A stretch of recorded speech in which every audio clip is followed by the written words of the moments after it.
नमस्कार, मी आहे तन्वी आणि तन्वीज बेक सबमध्ये सर्वांचं खूप खूप स्वागत। तर आज आपण बनवतो रसमलाई फ्लेवरचा केक आहे आणि हा केक होता हाफ केजीचा।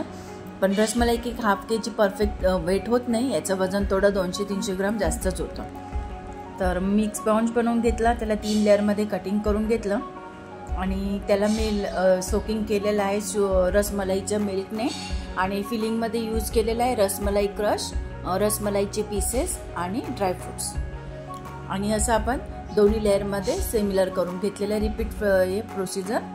आणि असं आपण याला क्रम्बल कोट याचं रेडी केलेलं आहे। याचं वेट वाढण्याचं कारण असं आहे की आपण ह्यामध्ये जी फिलिंग करतो यूज, रसमलाई आहे पुन्हा ड्रायफ्रुट्स आहे, त्याचं वेट जास्त असतं, त्यामुळे याचं वेट थोडं जास्त होतं, म्हणून रेट पण त्याचप्रमाणे याचं मी कस्टमरला आधीच क्लिअर करून घेते की याचं वेट थोडं जास्त होणार, परफेक्ट हाफ केजी बनणार नाही, तर त्याचा रेट एवढा होणार। तर प्रत्येक एरियाप्रमाणे रेट असतात त्यांचे।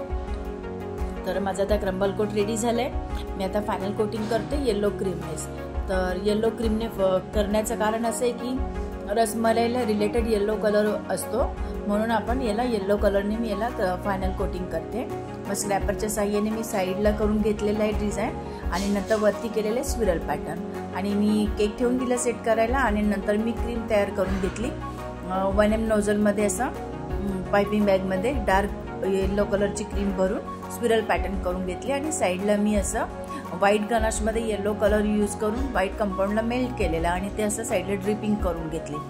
आणि नंतर मी असं गार्निशिंग तयार करून घेतलेली व्हाईट चॉकलेटमध्ये येलो कलर करून आणि रसमलाईचे थोडे पीसेस लावले आणि थोडं ड्रायफ्रुट्स लावून घेतला आणि गोल्ड फ्लेक्स एडिबल आहेत ते लावून घेतले आणि आपला आता केक रेडी झालेला आहे। तुम्हाला व्हिडिओ कसा वाटला? तुम्हाला व्हिडिओ आवडला असेल तर माझ्या चॅनलला लाईक शेअर सबस्क्राईब करायला विसरू नका। पुन्हा भेटू नवीन व्हिडिओमध्ये। Thanks for watching.